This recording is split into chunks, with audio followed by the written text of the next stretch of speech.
Warning: disturbing content, viewer discretion is advised. Urban Explorers, what is the creepiest we're not alone experiences you've had? Part 2. I've only been brave enough to do the urban exploration once, well, twice, I guess, but the same location both times. Near an apartment I used to live in, there was an old hotel that was abandoned and boarded up. One night, a friend was over and hanging out with me. We had a few drinks and, in a moment of inebriated bravado, a little tipsy, but not fall down drunk at all, we decided that exploring the old hotel would be a brilliant idea. We made our way over and explored a couple of the rooms. The doors were on the outside, so it may have been a motel rather than a hotel. I'm not sure the difference. The rooms were moldy, dirty, broken down, but didn't have anything unexpected.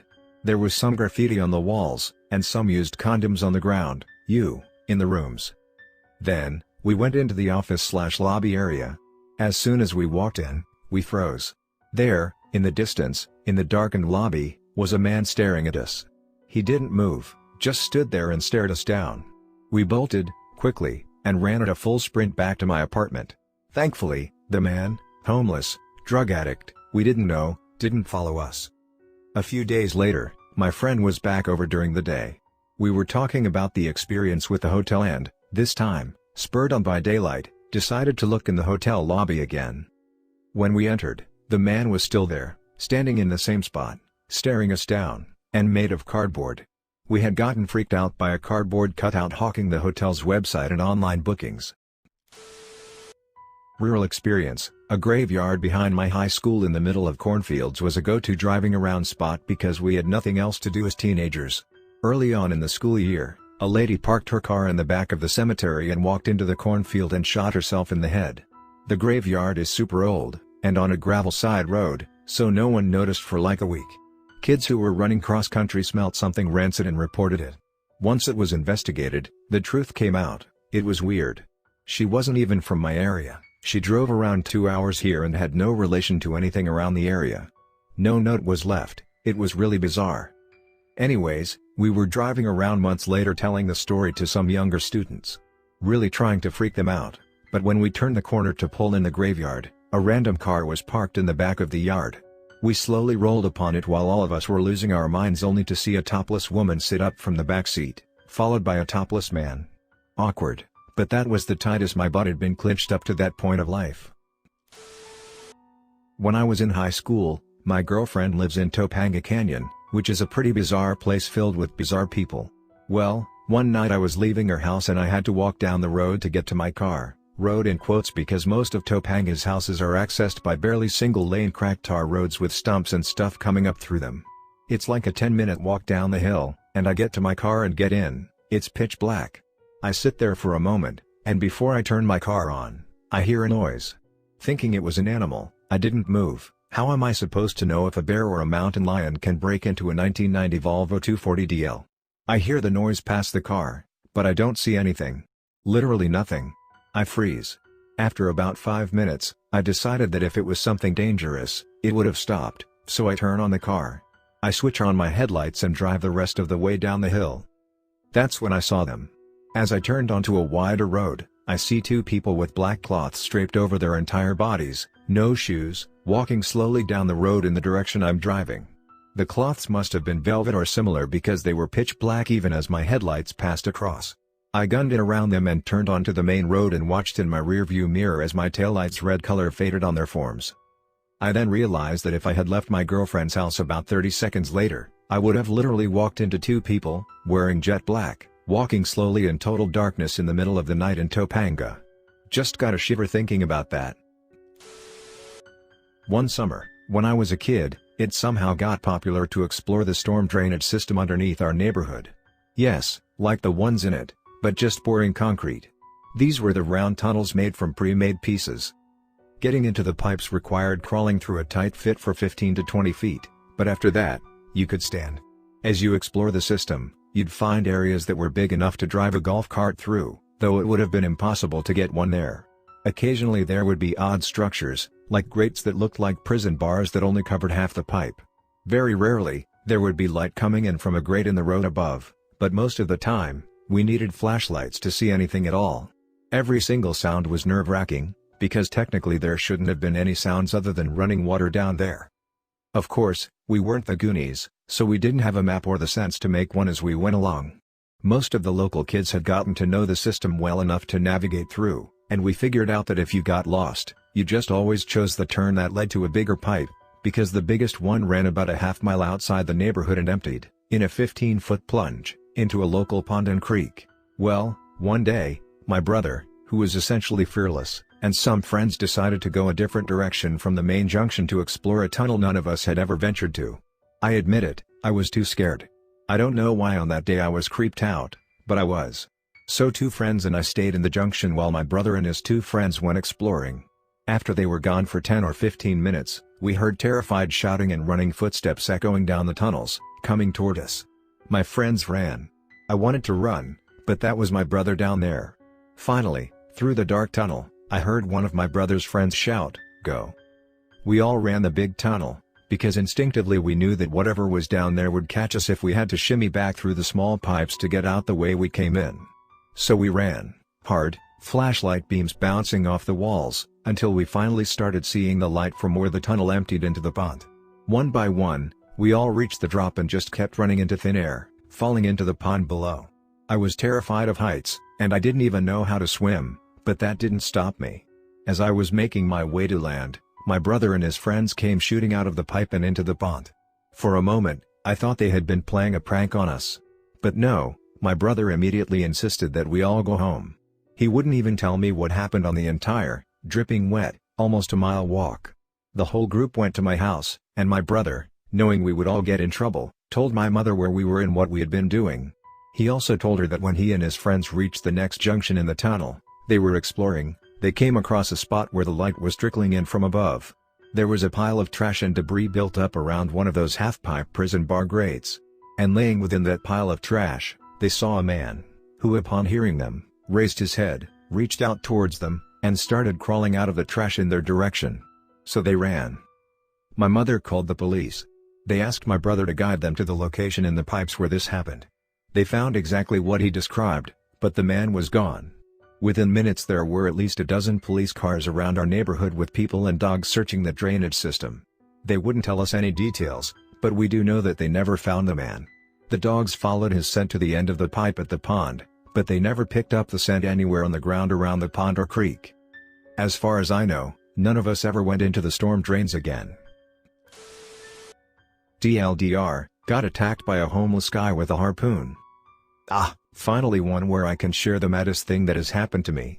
This is roughly 8 to 9 years ago. Me and my friends had just started passing our driving tests. We were 17 to 18, so we'd go for drives in the late evenings to explore scary or haunted local places. This particular evening wasn't really overly interesting, but we were on our way to a pretty nice pub/restaurant that's located a bit out of the way of everything else, and we pulled over into a viewpoint as one of the guys needed a bathroom break. There were no bathrooms. From the small car park there was a path to a gated house, another path that led down to a beach and also an opening with an old damaged gate, that had enough space on its sides to just walk around it. Behind the gate was seemingly just a bunch of trees/bushes/forest. The guy went in that direction and came back weirdly excited saying there's a creepy/abandoned looking caravan just sat in the middle of the foresty area, with a load of camping chairs set up outside it. Just for the record, we were never troublemakers, we like to have a laugh. But we had absolutely zero bad intentions here. If you stepped just past the gate, you could see the back of the caravan and some of the chairs. It did look in disrepair, and the window was smashed. No signs of life, though. Somehow as a group, we decided we'd go to the pub place for a bit of food, then come back again and have a proper look at this caravan. When we came back, it was now 11 p.m., so pitch dark, and there were no lights there at all. Clear sky though, so the moon gave us some visibility. We decided to slowly sneak up to the caravan, maybe have a look at what's inside and just go from there. Even though at this stage there were still no signs of life or danger, two guys were too scared and stayed behind the gate, while the four of us started making the 30 to 40 meter walk to the caravan. Thinking back to it, the silence was way too eerie even though this was the middle of nowhere, and I still very clearly remember how quickly it went downhill. As we got close to the caravan, I suddenly noticed an old-looking pushbike propped up against the side of it that we couldn't see before. Alarm bells instantly went off, and I started to whisper, I was second, to the lead guy to let him know. which is when someone suddenly jumped out from a bush just past the caravan. This is, without a doubt, the second scariest moment of my life so far. The first happened moments later. We all started screaming and sprinting back to our cars. I subconsciously realized I had just been overtaken by the lead guy, yet as I reached the gate I heard very quick heavy footsteps behind me. This is a scary moment number one of all time for me. We had our two cars parked up just in front of the gate, but facing it, absolutely idiotic setup for a quick getaway.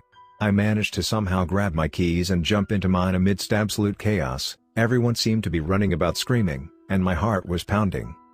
So I jump into my car and switch the engine on, which turns on the lights which now illuminate the guy who was chasing us, and he's waving around a long fucking metal-tipped harpoon. I remember a vague feeling of safety inside my car, but me turning the engine on got his attention onto me. I think he may have thought I'd panic and drive forward over him, and he hit the bonnet of my car with his harpoon. However, he used the blunt end, so I'm thankful for that. Two others hopped into my car, but the other driver couldn't get his keys out, so him and the rest ran out of the car park onto a completely dark 60-mile-per-hour road that went steeply downhill. Everyone ran downhill apart from what I guess is the genius of the group who went uphill on his own.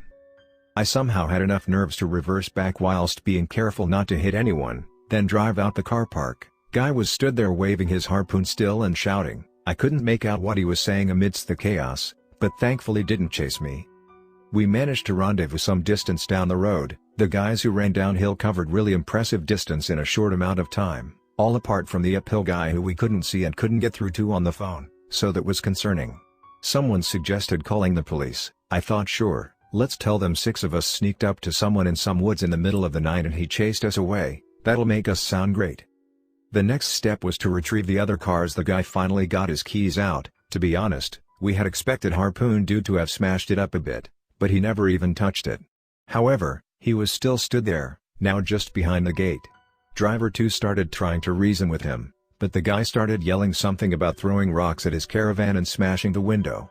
We didn't, of course, do any of that, but clearly, this was a down on his luck guy who had been bullied by others before we came along. He eventually retreated, and I had to drive right up to the other car for the driver to retrieve it, and that was pretty much it, except I couldn't sleep that night and was mortified. With the benefit of hindsight, what we did was, of course, dumb. We didn't know the guy was there, but we shouldn't have bothered him at all, especially that late at night. I knew no details about him until around a year ago when an article popped up on the local news saying the police kicked him out of there as he was staying there illegally. Honestly, I just felt bad for the guy, and I don't think he's a bad dude at all. He could have caused us some serious damage to our cars, and that's not even mentioning the fact he could have clearly got me in the back with that harpoon. 10 tenths for the bush disguise though. He could have stopped there after jumping out, and we would never have come back. Edit. One funny detail I forgot to mention is the 2 dudes who stayed by the gate initially thought we were running back screaming as a joke to scare them, so they just stood there laughing at first. It's only when one of them realized there was one person too many they realized it was no joke. Lol. Not urban, but definitely rural. Was good friends with a guy whose property abutted a forest. He loved to go walking through the woods at all times of the day and night since he was a kid, and this part of the forest was the opening to a broader state park/preserve. Anyway, one day, he comes into work and is so excited to tell us he found a large, 2-story cabin in the woods he had never seen before. So, it's been about 20-ish years of walking through that area since he was an early teen. He described it in great detail, and was sure it was abandoned, even though there was still furniture in there. So, we, of course, were up for an adventure, and it would be neat to have a hangout that's off the grid. A week or so later, we head out with him. All of this time, he's been ridiculously excited about the place, and says he has been to it a few more times, so he knows the best way to get there. After about an hour, he gets really depressive and confused, and he tells us that the house should be right in a clearing that we just walked into. And it was a massive clearing, too, large enough for a house, at least. But there was no house at all. We walked outwards in circles for another few hours, thinking he got lost along the way, but nothing. He was completely upset by this, and he showed us marks he had made on trees that pointed to the clearing/house. By the time we got back to his house, he was almost in tears. Anyway, a few months later, he comes into work and says he saw the house again, and we ask him if we can go there. He says, "No, you don't want to do that," and is white as a sheet. That's the last thing he ever said about the house, no matter how many times we brought it up.